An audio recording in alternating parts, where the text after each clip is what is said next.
Welcome to the Working in Real Estate webinar. I'm your host, Carly Barnett. Join me as we dive into the dynamic realm of talent acquisition and uncover insights that will reshape your approach to both working in real estate and recruiting to build your business. Get ready to be informed, inspired, and empowered.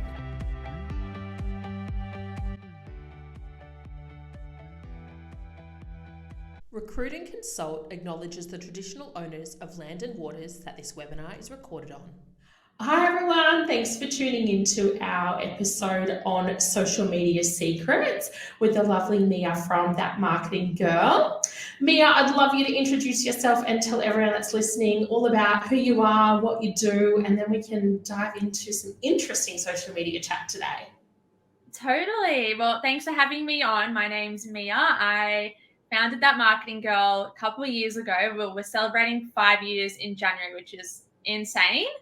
I started the business when I don't remember how old, but it was before COVID, a couple of years out, and I set myself up on the side while I was working my full-time marketing gig and decided to bite the bullet at the end of 1 year and start the next full-time in the business. And ever since then, it just took off. I think I was really lucky in my timing and execution of it all. And then we've just grown organically over time, and we've had some really amazing talent join us, and we work with businesses in developing their social media strategies and then implementing it all. So through, the social media management side of things, content creation side of things, and the paid advertising as well. And I'll say we're pioneers in the work from home because all of us, we're a complete remote agency. Fortunately, we all live within, some of us 5 minutes of each other, some an hour, but we work completely remotely, and I think it works amazingly for us. I feel I'd struggle trying to get everyone under the same roof like 5 days a week. And just a little snippet about me and us, and I'm really thankful to be here today. So thanks for bringing me on. Oh, no problem at all. I'm really looking forward to our conversation. So I guess social media is probably something that I would say every business, if not like 99.9% of businesses have in place, whether or not they're updating it regularly or posting regularly or have someone that's an expert looking after it could be a completely different story. But I guess looking at with social media, how important do you think it is now, 2024, to a business, day-to-day, profile branding, bringing on customers? Mm-hmm. And let's focus, I guess, on the real estate side of things, or even the job hunting side of things. How important is it for your brand? So important. It's essentially a qualifier. Like, I know myself, and a lot of the behaviors of our clients' ideal audiences are people who will immediately go to Instagram, TikTok, or Facebook to look up a business or a brand or a personality before going ahead and engaging with them. Yeah. And social media is really useful, for small businesses, especially people who are building brands. So perhaps within your own agency, if you've got a professionally branded account for yourself or your own business, people are heading to social media to get a good snoop and see who you are, and it helps generate that initial touch point. And as you'll know, it takes many touch points before someone goes ahead and does business with you, but through your social channels, it gives people the opportunity to know who you are, take a look behind the curtain, get to know the team, get to understand how you work a little bit more. And for that alone, it's so important. It really gets people a little bit more comfortable with you and breaks down that initial wall to contact and getting people on that purchase journey. So I guess different audiences would shop on different platforms. Like from a recruitment perspective, a lot of the people looking at potential employees or employers would be looking at LinkedIn as that social platform. And then obviously someone's looking at maybe buying or selling a property is probably looking at Facebook or Instagram. So how do you play to all platforms and all audiences? Yeah, completely. There's a couple different angles I suggest looking at it. Number one is getting clear on who is your ideal audience and where are they actually hanging out and spending time. And that's where I would best suggest you spend all of your efforts. You can try to be active on everything, but for most businesses, staying on top of all of it, creating content for the different platforms, let alone learning them, familiarizing yourself with updates and changes in algorithms is going to be a nightmare, and it's not very realistic. So when we're working with a new client, and I really encourage people with their own brands or businesses to do this, is get clear on who's your ideal avatar, who's the ideal person coming to you for business. What do they look like? Where are they hanging out? Once you get a gauge on what social platforms they're more likely to spend time on, then you can really gear content towards them. So say, for example, if you're looking for a service like yours, Carly, you'd likely have a look around on, say, platforms like LinkedIn or so on. But I know for myself, I'd go for that snoop on Instagram to see what a brand is really like, because the tonality on, typically more polished up platforms is going to be different to that of something more relaxed like TikTok or Instagram. And you'll see, for example, like using my own business as a case study, predominant content mix of our own is geared for Instagram. We'll cross post on other platforms just to be active there, but we know that majority engagement, clientele, new leads reach out through that platform. So we tailor it to that platform specifically. And you'll also notice as well that often how we might structure a post, say, for Instagram, and then cross post that to something like TikTok, we keep in mind what the platforms prefer. So with our Instagram content, we'll use, say, an Instagram relevant audio, the Instagram fonts, and then on TikTok, we just edit and spruce up the piece of content to make it more native to that platform. Because a lot of reports and data has come out telling us that if you repurpose, for example, a piece of content made on TikTok, but then posted to Instagram with a little TikTok watermark, the platform's not going to like it. It's not going to perform as well. So really it's about getting an understanding of your different audience segments, selecting your platforms that are actually viable for you to proactively make content for and deliver your message to that person. Visualize them, get clear on them. Often when we're working with a new client, I'll say, get a photo of that person and like stick it on a wall. So you know who that you're speaking to. And spend that time mapping them all out. It feels so cliche, like sitting there and filling out all these obvious attributes about a person. But the more that you can understand them, the more that you can tailor the content you make towards them and better suited to platforms as well.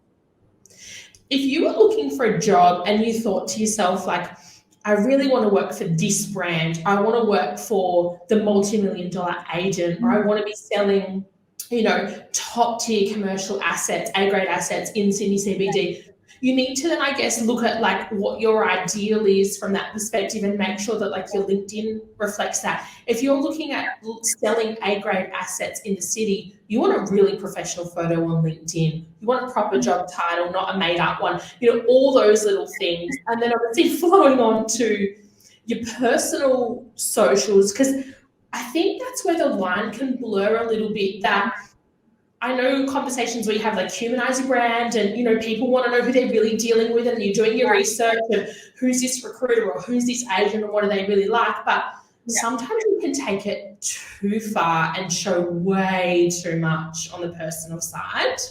Yeah, I feel you on that. I'm still laughing at your comment about the made up job title, but you definitely, once you're clear on your brand identity, I mean, it's so important you've got that down packed before you're even communicating any sort of messaging, marketing collateral. Before we get into that, investing in the basics. I think great headshots, great visuals, great brand identity or collateral is so important. So whatever message you're putting on out there, it's clear and it's clearly translated across all different social platforms. There's so many ways you can get a great headshot done. Keep an eye out for photographers who are doing days. I don't know what the specific terminology is for it, but they'll have a bunch of different individuals lined up just to basically smash out headshots or reach out to content creators or photographers. Or if it's something within your own business, you can invest in or suggest it to a manager of sorts. I'd highly recommend it. Just so that initial touch point is sharp and polished and presentable. And when it comes to the content you put across one platform, say LinkedIn, obviously it's going to be different on social media, but it's about, number one, being aware of who you're talking to from platform to platform. Humanizing your content, it's so important for people, especially more so on the more literally social platforms, for people to see your content and engage with it. But there is a line.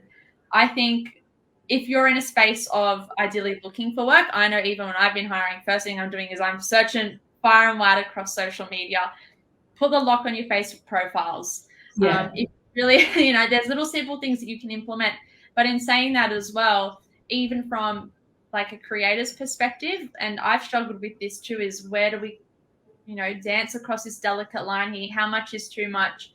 Again, come back to what's your ideal audience likely to be engaging with, and have those brand guidelines for you mapped out as well. Very clear do's and don'ts on what is fit for your brand and what isn't, so that translates across in your content. I do think, though, it's very easy to get quite splashy with flaunting on social media and throwing around maybe content that's not so relevant. And I do think to step quite carefully with that, sit with things. I would sit with it and have a good review process as well. Save any sort of reactive style posting and sit back with it and implement some sort of review system, whether it's yourself coming back to look over something or someone else, just to ensure it's on brand and relevant for that audience. Otherwise, it's just not going to translate well. Yeah, I would agree. And I think that the point that you made about using that lock tool on Facebook for your profile is so important, because you're right. You as a business owner and employer, you do your research on their brand, and you probably want to look at how they present themselves on socials, because they're running socials for work. So many of our clients do the same. They'll look there. We've had circumstances in the past where there's been some pretty wild party photos that have shown up. There's been some really derogatory comments, bullying, a lot of swearing in like group chat forums and things like that, where it's come up on someone's profile. And clients have like cancelled interviews or said no to resumes because they're concerned about how that could be reflective of their brand. And you got to be just so careful. And I think too, like that sort of splashy and flaunted sort of post is probably more for, maybe I would assume, like that Instagram, TikTok, which is fantastic. Post whatever you want to. I would just say I'd probably lock it down if you're dealing with the public, if you're looking for work, if you're trying to look for clients, because it could be quite damaging, and some people could be turned off by working with you or engaging with you based on that. And it might not reflect at all your ability to sell real estate or do your job. That's it, 100%. And on that note as well, what I think is a really good takeaway too is, obviously the recruitment process, there's a whole other social media audit you're doing. But once you've got your staff in-house as well, get them across a social media policy, because a lot of people leave us until it's too late and someone's personally posted something and there's no actual steps or protocol there on how you address that with them, whether it's business or whatever it might be.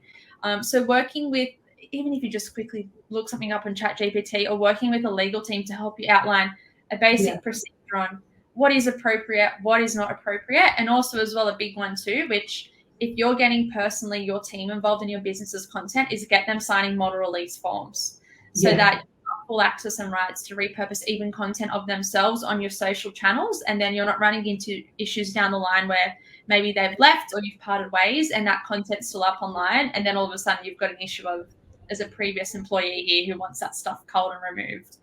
It's just crazy. There's so much to factor in. We think, oh, simply posting something, but there's so much more to it. And I guess it's not a common workplace practice up until the last few years, really, to be so consciously aware of it all.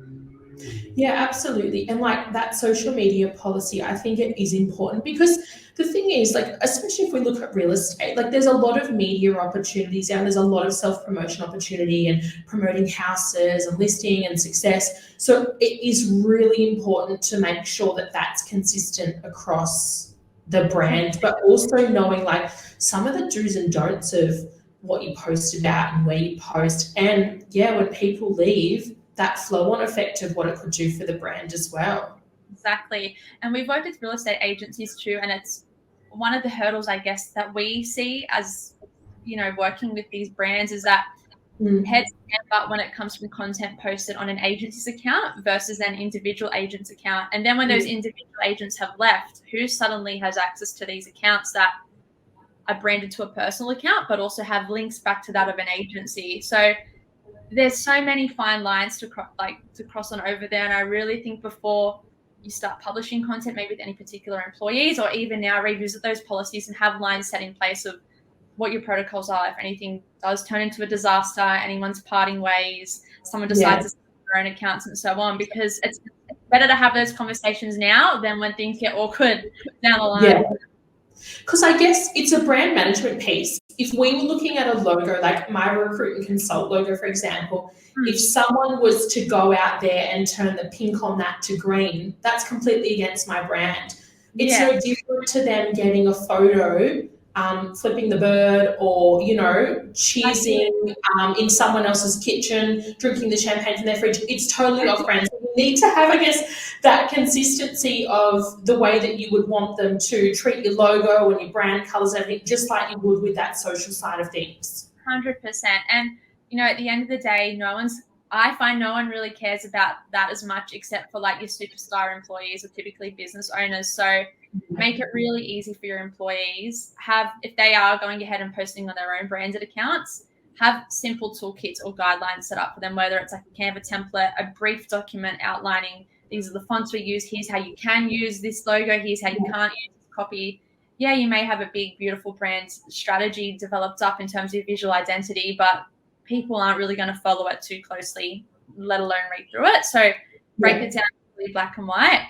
When we've also worked with other agencies too, we've found what's helped is having a big agency posting schedule, and then anyone with their own personal brands within that are posting can have access to content calendars, so they can do things like collaborator posts, for example. So if you have a particular listing, one account can post with it, and that's then shared automatically to the agency's account, for example, or vice versa. Again, really keeps things nice and polished, very on brand. The messaging is quite synchronized across accounts. And it's a good way to leverage on each other's following as well and get the content in front of other eyes. But having those guidelines set out and mapped out in place to avoid uncomfortable situations down the line, it's just so important. It's just so hard to undo once you've kind of had an issue like that and set the boundaries. It's a mess. Yeah. So I guess, now we've scanned everyone, lock everything down, be really careful. I guess like now looking at like the good side of socials, I guess what things are, and it's probably ever changing, but like what's trending, what is happening now that's getting interest or traction, or what sorts of things, maybe if we use Instagram for an example, if I was an agent and I wanted to up my social game in 2024, what should I be doing? Totally. Well, there's a lot that you can be doing, but what I'm seeing work really well right now is if you're stuck for content, which is a lot of us, go onto Instagram, open up the Reel tab, have a look through those first 3 or 4 reels, and they are there for a reason. They're high performing and they're performing well, or they're on the up. So have a look at the audios that they're using. You'll see that likely a lot of the audios are 4 to 7 seconds long, really trending sound bites. Implement those audios. You may likely see as well that a lot of the content is sort of this short B-roll style. So say if it's just time-lapse footage of you walking to a meeting, or I don't know, stirring up a cup of tea in a meeting, and then overlaying a short line of text, we're seeing that perform really well too.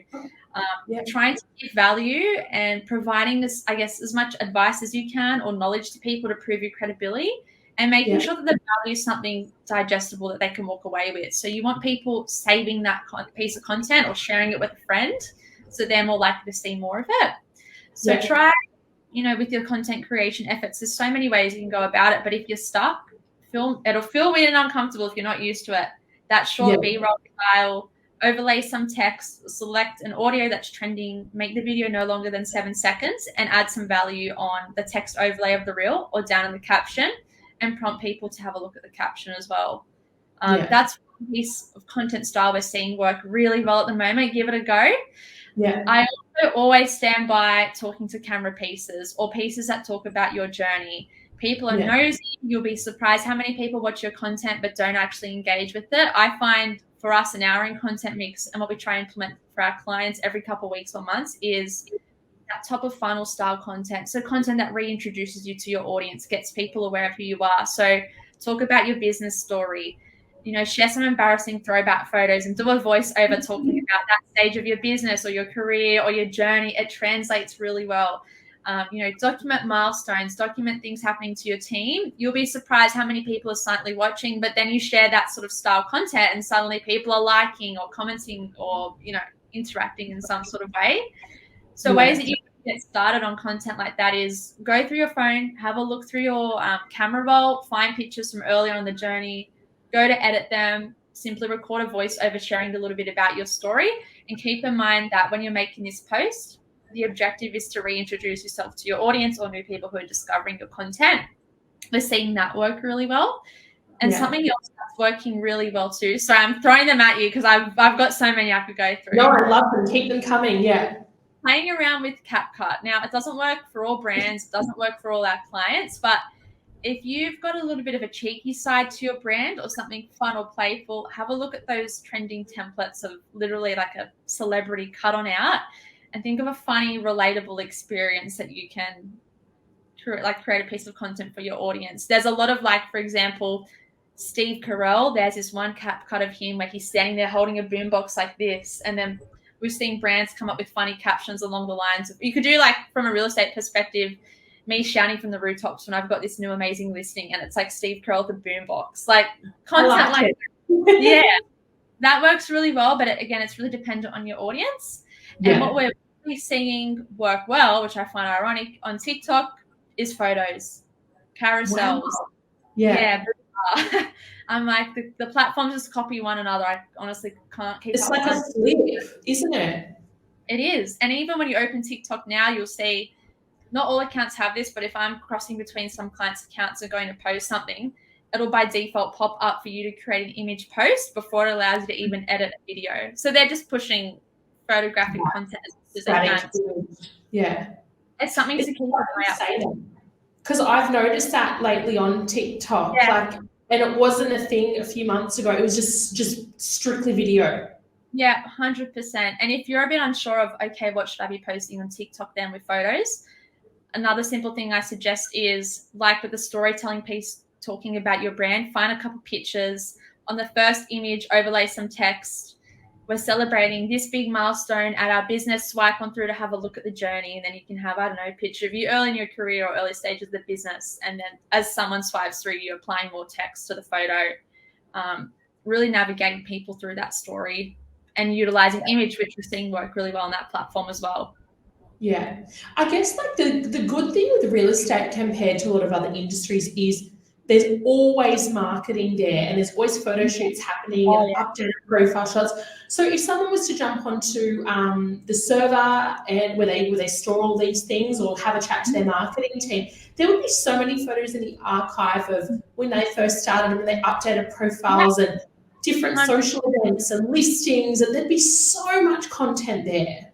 And the crazy thing is, what we've found working with real estate agents before is there's all this content and you're so close to it, you don't think of other ways to creatively use and apply it.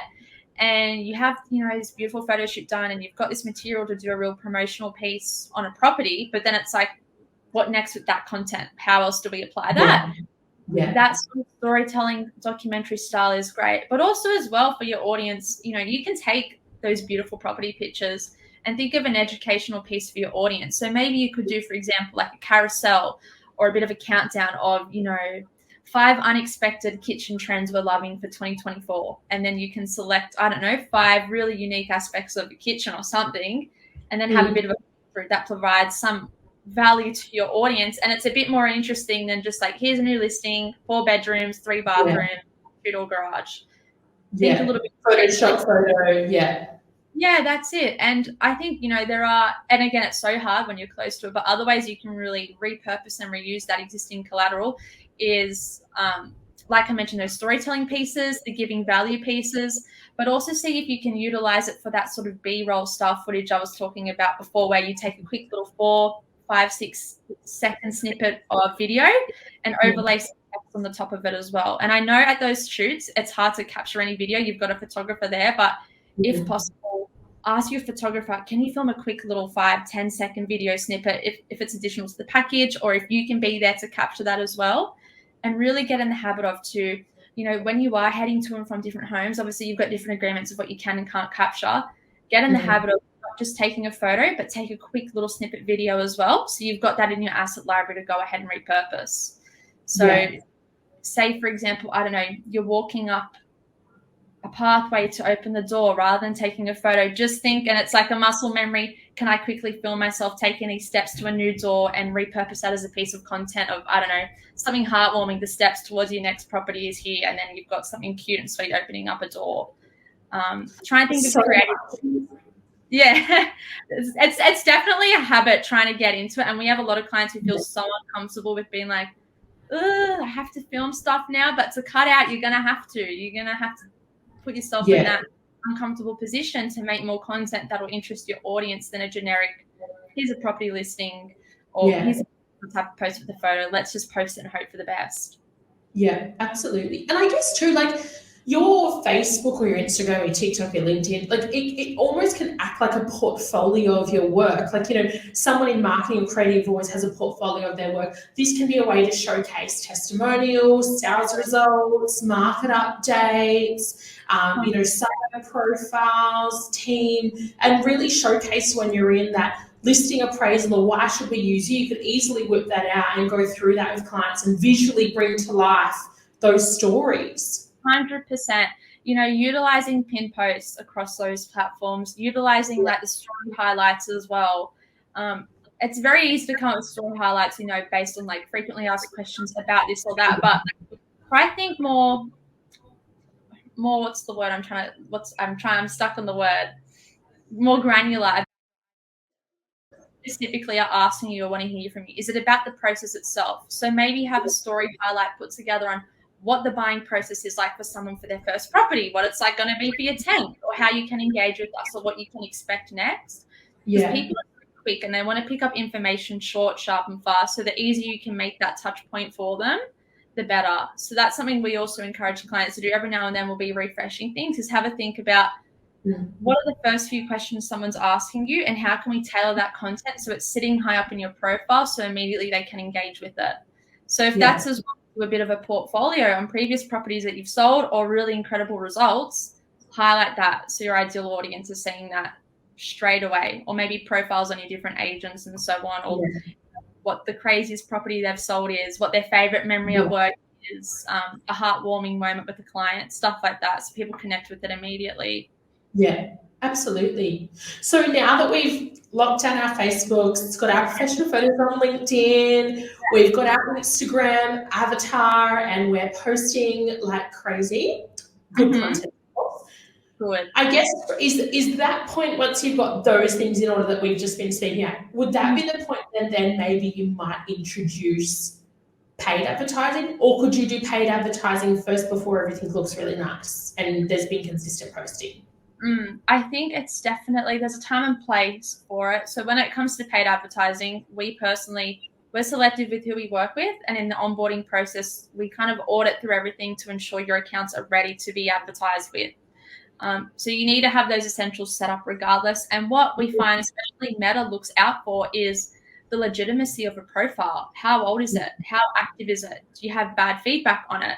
Have you had any other sort of restrictions or suspensions on your account? You want to outline to Meta very clearly that you will be a policy-abiding, incredible advertiser who's not going to spend tons of money at once and spam and bombard people, but also has really great track record of following all Facebook's rules beautifully. Because another thing people don't realize, and they have no idea often until they find out they violate it, is that there's so many policies on Meta for organic content. So what you just post every day in your accounts, and also the paid side of things as well. So we want to make sure your foundations are set up perfectly. And before you even dive into advertising, make sure that you're diligently following those community standards. I'll even send you, Carly, links to them if you want to include them in any sort of notes so people can go ahead and have a look at them. Because you always find out the hard way that you've, unfortunately had some issue with the policy and you've got this violation on your account. So you want to steer clear of that. When it also comes to paid advertising as well, have a think about what's the ultimate objective you're trying to achieve here. Can Facebook ads help facilitate you in reaching those goals? We find most of the time they can. Sometimes maybe they won't. Maybe you'll be better off looking at other avenues, say Google advertising, Pinterest advertising, and so on. Where we see Meta really helps is in building that general awareness and getting people to know you, like you, and discover you, which is great when you're pulling people into your funnel. You can then warm them up and get them converting. However, something like Google, for example, people are typically in straight away what they're looking for to find someone to support them with that. Also as well, before you begin advertising too, you've got everything set up perfectly on your website. You need to have privacy policy, terms and conditions done at a minimum. If you're accepting people's personal data, when Facebook is reviewing your ads, they're reviewing that you've got these certain things set up on your website, like a privacy policy, like a terms and conditions. Because when Facebook is reviewing your ads, it's reviewing these components of your website as well. They're not going to be liable if, say, you've gotten hacked and someone's stolen all that data, you've got that privacy policy there telling Facebook, I'm a compliant advertiser. I've got everything set up here to run policy-friendly ads. So definitely getting clear on what is it we're trying to achieve here. Do I have experience running my organic accounts without any sort of violations? Have I got a clear strategy that I'm working towards? And is my website ready to receive traffic? Hopefully it is. And then you can look at the next stages, which is, getting your pixels all set up if you haven't already, ensuring you've got domains verified, tweaking your landing pages, adding in additional pages and so on as well to really help in that advertising journey. It sounds almost like when you go to drive your car to go to the shops, like you abide by the law, like you put your seatbelt on, you use your indicator, you don't speed, you have your license with you. Like there's those rules in place when you're driving in case you get pulled over. It sounds like Facebook's the same, like they've got these rules that they enforce, and if you follow it, you're fine. If you don't, just like the police will catch up with you if you do the wrong thing on the road all the time. 100%. And we see so many people reach out to us as well, being like, look, I've tried to run these ads myself. I've got my account restricted. What next? And unfortunately, more often than not, if your account's restricted for one reason or another, good luck getting access back, because normally it's taken a few violations and it's got to a point where it's either temporarily restricted or permanently. I've got a few pointers I'd love to share and other ways to make sure your account is ready to advertise before you even think about or start experimenting with boosting. Number one is inside of your business manager, making sure you have all security protocols set up. So head into Business Manager. On the bottom left or right of the screen, there'll be a little cog. Click on that cog, go to your business settings. Make sure you've input in your current up-to-date business information or like a personal address. Reason being is if for whatever reason your Facebook account, Business Manager gets hacked and you're talking to support and you need to prove your identity, that the information you've input there about your business matches what's on record to other business credentials, which Facebook very well may ask you for in that identification process. Also having set up two-factor authentication. We've seen people come to us who've had restricted ad accounts because they don't have it set up. Making sure you've got that on your business accounts and your personal as well. It's scarily easily to get hacked these days. And also on your personal account, in your account security settings, turn on notifications if anyone tries to log into your account. You might be scared once you do, because I get random emails at 2 or 3 o'clock in the morning, someone's tried to log in, but it'll let you know if someone's logging in so you can immediately go in, change your password, update those credentials. So make sure everything's bulletproof down to your personal account and the business manager. Also within Business Manager too, what I also recommend that you do, which a lot of people don't really do, is when you enter in your name, say for example your personal name, don't just put in I'm Mia Majstorovic. I'm not just going to put in Mia M. I want my full name, because again, if for whatever reason there's a review required where I'm submitting my ID, the name on my ID needs to match the name on the Business Manager and also the name on my personal Facebook account. Otherwise, you could very well face restriction. So get all these in order before you start advertising, because it will make running into an issue easier when you've already done all your foundations, have everything all set up incredible before Facebook has any potential reviews. And another thing too that Facebook will look out for as well when you start advertising is spending too much too quick. So a lot of people don't realize as well, when you start advertising, Facebook puts on a billing threshold. So you may only be able to spend a certain amount in those first couple of weeks versus after a few months, to make sure that you're policy compliant. So really get clear on what those policies are, especially in the real estate industry. There are specific policies there. And when you're setting up ads as well, depending on what your goal is, if you're trying to promote a particular property or a land estate in relation to real estate, there are certain clauses you need to abide by that other advertisers don't. So there's just a lot to be mindful of there, because it can go very wrong very quickly, where you aren't following policy, you get hacked, or there's an issue trying to prove any form of identity with your account. Not to scare anyone, but think of it like insurance. Get it set up now to protect you if anything goes wrong. Absolutely. When speaking of the hacking, a lot of times you see people that have been hacked and they screenshot and they say, hacked, fake account, report please, report. If I report to say that I've seen your account's been hacked, does that do anything, or is there a different step that you should take? Because I've heard that that's not the right approach. It's Facebook has a reporting system, but the difficult thing is with a lot of Facebook systems of review processes, it's done by AI. So Okay. a bot is overseeing anything before a human actually will. So more often than not, still report, do your due diligence anyway, but it's very unlikely something's going to come out of it because it's just AI going ahead and reviewing things, which is actually very frustrating because number one, Facebook is such a massive corporation, they make so much money. But Yeah. two, it leaves you with a negative user experience. And I've experienced that just working with the platform a lot over the years is the support can be lacking in certain ways. And that's why we try to just make sure everything's completely bulletproof with preventing hackings happening in the first place. Yeah. Just something else to be mindful of is get a good cyber insurance policy. They're dear and expensive. And just in the last financial year, like we found it harder to find good policies, but you just never know when something could go terribly wrong and you're needing to all of a sudden get access back to accounts or secure data, whatever it might be as well. I think it should just be a non-negotiable in this day and age. Yeah, absolutely. And look, most insurance brokers, because most businesses will deal with a broker for all their business insurance, Yeah. can provide you with quotes that I've had I had a client last year actually. They had a whole host of buyer inquiries come through on the bulk of their properties to all of their agents.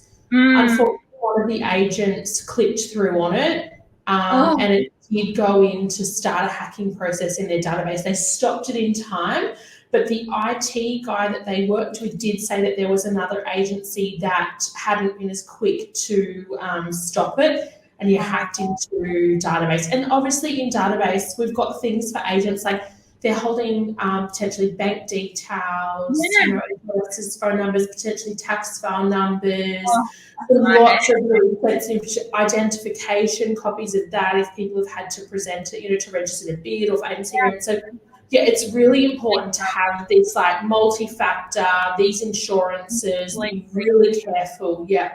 100%. And I know it's not as interesting on like what works, what doesn't, but people get unstuck with this all the time. And then if you lose access to an account and more often than not try to create a second account, Facebook's going to shut down that second account as well. So prove yourself, set up all the security protocol. And what we also have a system in-house for ourselves is every quarter we update all our passwords on all platforms and make the password as convoluted as possible, but also set up a system as well that you're frequently checking where you're actually logged in. Because I can guarantee a lot of people would go into the Facebook account settings where you can check on your personal account, and you might be mortified to see you logged onto 37 different devices in all odd locations across the world. So people have got through or attempted to hack, or you've left your details logged in somewhere. So just be really mindful of staying on top of those. Yes, it's annoying having to go and check, but it's so much more easy to check now than you're hacked and you're caught unstuck. And more often than not, too, when an account has been hacked, Facebook cracks down on you harder for any tiny little mistake because it can just assume you're being hacked again. It's going to shut down your account. And we've seen this, unfortunately, for a lot of paid advertising clients we've worked with where they've been hacked before. All of a sudden now, Facebook has come down hard on them with limits on how much they can spend in advertising. They'll also turn off certain payment methods as well because they assume something fraudulent's happening, but you've just got access back and you're trying to do paid ads again. There's so many repercussions that I guess so many brands don't realize are possible until they're caught in that situation. They get access back and they realize, oh, there's limitations now on what we can do. So I'm big, especially on our onboarding process with new clients, is bulletproofing everything before we do all the fun stuff and run free with it. Yeah, absolutely. Because I guess the thing is like those rules are there and they can be frustrating, but they're also there to protect you and to make sure that it's, fair across the board. So I guess if there was someone now starting their very first role in real estate or looking to build out their socials, if they're not quite working on it from a personal perspective, what are the 3 things that you would suggest that they do for their socials, set everything up to start building their online brand on Instagram or Facebook or LinkedIn? I love this question. First thing to do, this one should be a given, but you'd be surprised how many people don't think of it, and I've already touched on it, is get clear on who it is you're trying to attract to hang out on your accounts. Visualize that person, get a solid understanding of who they are and understanding of what sort of content that they would consume so you can create for them. Start looking like, this is what we do, it sounds a bit stalkerish, but go into Facebook groups, try find that person. What sort of content are they engaging with? What are they liking on Instagram? Instagram? Who are they following on Instagram? Do all of your research to develop that strategy. And as you're researching as well, what we do for all of our clients when we're doing our community management is start saving stuff. Make folders on Facebook or Instagram, saving content that you're seeing them engage with so you can repurpose that yourself. So don't just go in stabbing in the dark. Have a bit of a plan there. Get clear on who's your ideal audience, what content can you create to attract them, and save inspiration. It'll just help get the creative juices flowing. What I would suggest next is focus big predominantly on video content. So having a plan of attack, once you've saved all those photos or videos or pieces of content, write down in a list 5 to 10 different ideas that you can go ahead and film and emulate. It can feel super daunting and weird when you're not used to it at all, but I promise the more you do it, it'll become super comfortable. Like I mentioned, even those short little B-roll snippets, say if it's you walking to meeting a client, sitting and typing on your computer, filling out some paperwork, whatever it might be, start building up that content, especially the camera pieces. So when people are engaging with an agent, they're engaging with someone on a personal level. They're building that relationship. They're trusting someone with, no doubt, one of the biggest investments of their life. They want to make sure someone that they know and they like and they trust. So if you can even better talk to that camera, build that assurance with people, people will be more likely to sort of notice you and respond to you and break down those barriers of communication with them initially. So some really talking to camera pieces of content you can start off with is an introduction. Let people know who you are, what it is you're doing, what you're passionate about. Even if it's really short, that's better than not something like that at all. I also love as well the voiceover feature. So say if you've collated up a lot of that B-roll footage or random footage, doing whatever it might be, use your voice to tell the story and explain what you are doing. That can help if you're a little unsure of being directly in front of the camera. Those storytelling pieces help a lot as well. They're really easy to put together so long as you find the content there. And then also too, finding if you can collaborate with other people as well. This can put some people out of their comfort zone too, but say if you've got someone else in an agency that can help you with video content creation, you film a part each and stitch it up. Or maybe you're both talking to camera, or maybe you're doing something fun and playful. I don't know, walking through a property together. Something along those lines that breaks down the boundary a little bit more will help you produce better content. But spend that time actually planning it out and filming it, so you're not just sitting there going, what am I posting today? Good luck, let's figure it out as I go. So they're your first two to focus on. And your third one, this is hard. I've got so many options that I could go down. I think it's be consistent with it all. Don't go hard. Don't feel pressure to post 5, 6, 7, 8 times, however many times a week. Focus on consistently making content that'll resonate with your audience. So if you only have the capability to post once or twice a week, that's better than posting 8 posts with just a single static image that won't engage with your audience. Being realistic with yourself, posting consistently. And on that note too of consistency, consistently engaging with your ideal audience. So you set up your account, you're trying to build a following, connect with other people's accounts, share their content, figure out some sort of collaboration, whether it's, I don't know, some sort of giveaway or some sort of, I don't know, opportunity to get people engaging with your content more, engage on their content, really spend that time being social, literally what the platforms are there to do. So you start getting a little bit more buzz. I'd say they're your 3 key things to get started.